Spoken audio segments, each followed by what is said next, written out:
Sligo streets will be thronged during the next couple of days. Its population of 20,000 swollen by an influx of 5, 6, maybe 10,000 visitors to see and hear the music and the dancing of the 35th Connacht Fleadh.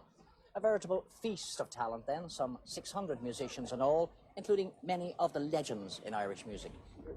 Of course, one of the yardsticks for judging any Fleadh Ceol is the quality of the sessions that are taking place. Now, the proprietor of this particular pub is Vinnie Davy, but it's known unofficially as Shoot the Crows. And it sounds like there's a fair old session going on inside. How are you doing there?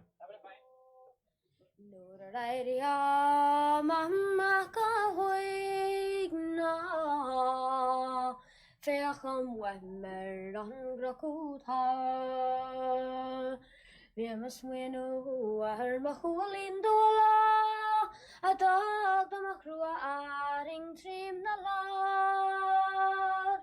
Dom Christi like a gold of Fam macrua la flin and grass.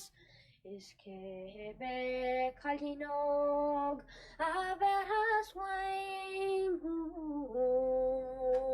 Gushin fara suasi go rachla.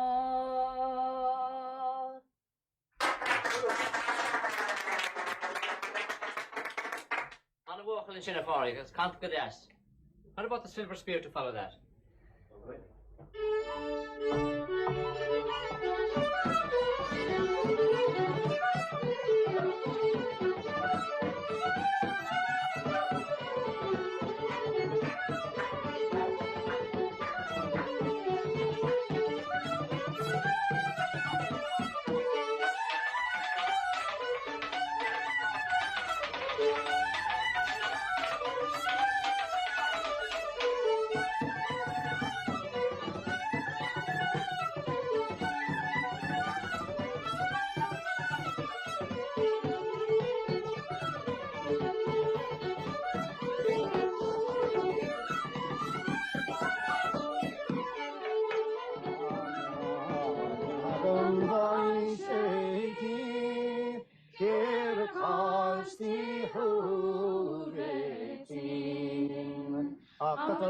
Well, this, of course, is the oldest form of Irish music, Sean-nós singing.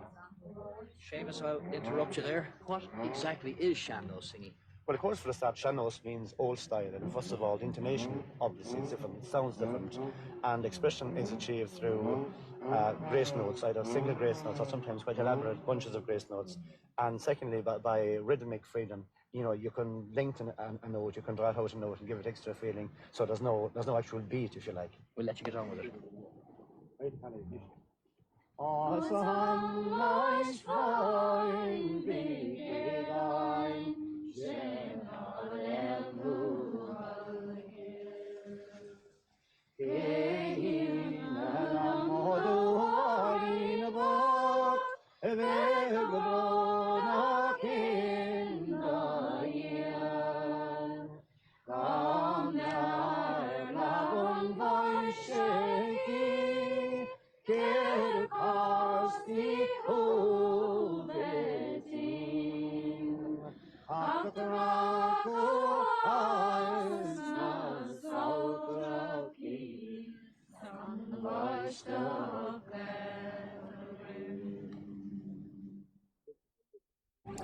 The pace is beginning to liven up here now with bands from Castlebaldwin and Ballyrush providing the entertainment.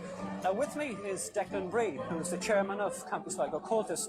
Of course, Declan, this is very famous music country.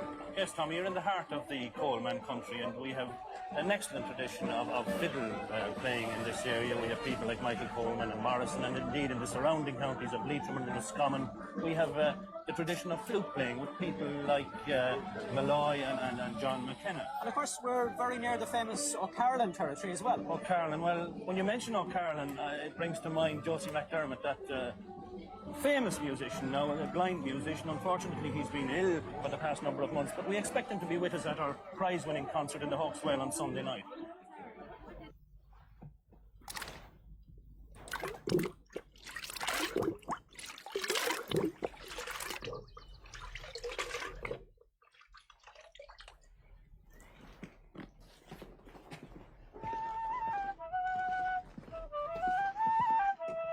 Sight is a great problem, of course, but I'm beginning to get to put up with it now, you know.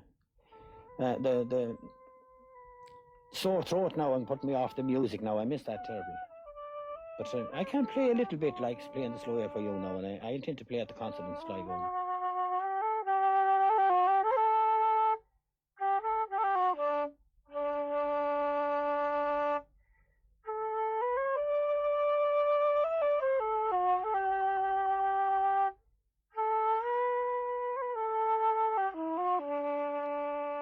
I haven't played now very much, only a few tunes now since Christmas. I quit teaching in the end of February, and I haven't done any playing since that now, except very little. I played at a funeral and a television thing that was in Ballyfernan, and that's about all.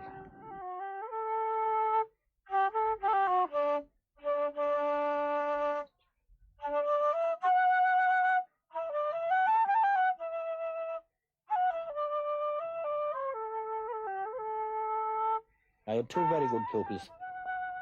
The one they all ironed for ballad singing and for playing the whistle and flute and that. And one of them is working down in Tralee now at the present time in a hotel there, and the other one is in the civil service. And they tell me they don't play very much at all, except when they come home. And it's a great pity because they're very good. They have a lot of young ones coming up now, but sure, I suppose the same thing will happen to them. You know, they're good whistle players and nice ballad singers. No lover of traditional Irish music passing through Sligo can afford to miss a visit to this house in Maharaboy Road, home of the father figure of fiddle music, Joe O'Dowd.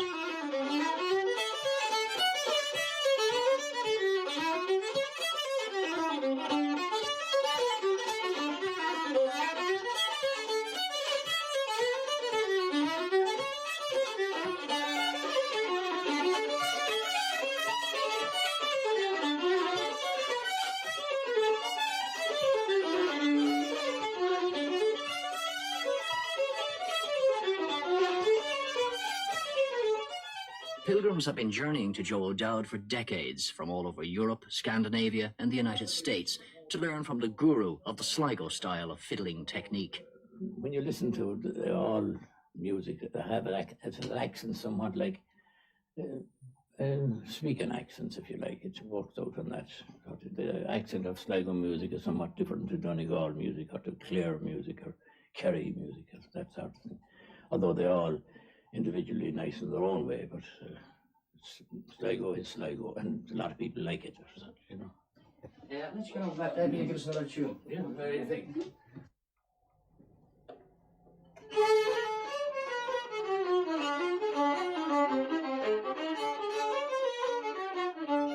Joe's wife Síle and his 19-year-old son Seamus are carrying on the family tradition, a tradition begun by Joe's father and uncle. And it's a tradition that's being strengthened in the Northwest, with more young people than ever playing the fiddle, despite the impact of pop music.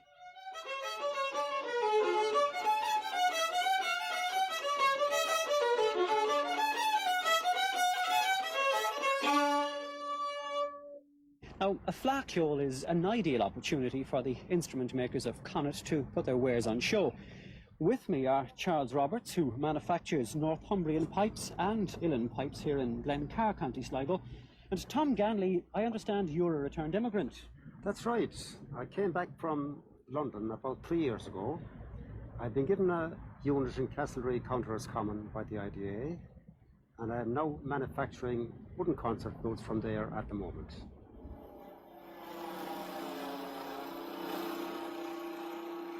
I came back because always and ever was my intention to go back to Ireland one day, sort of in my latter years when I was pension age, and enjoy Ireland. But I got weary of London. It's a right busy place, you know, and the traffic is extremely disconcerting and very hard to weave your way through it.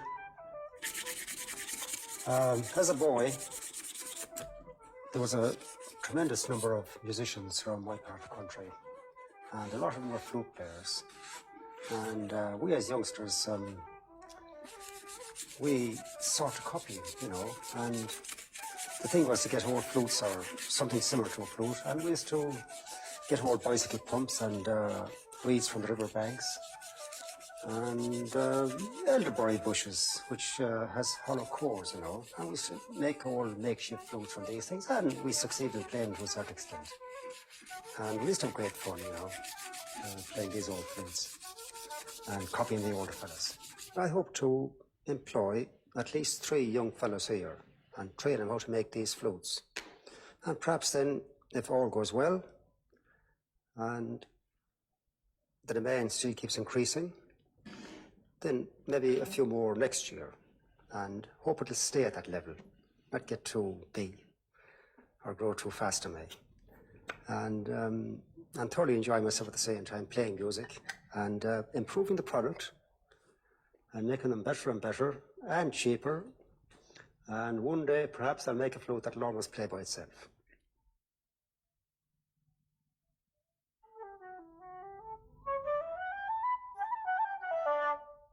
That's a pretty good flute, that.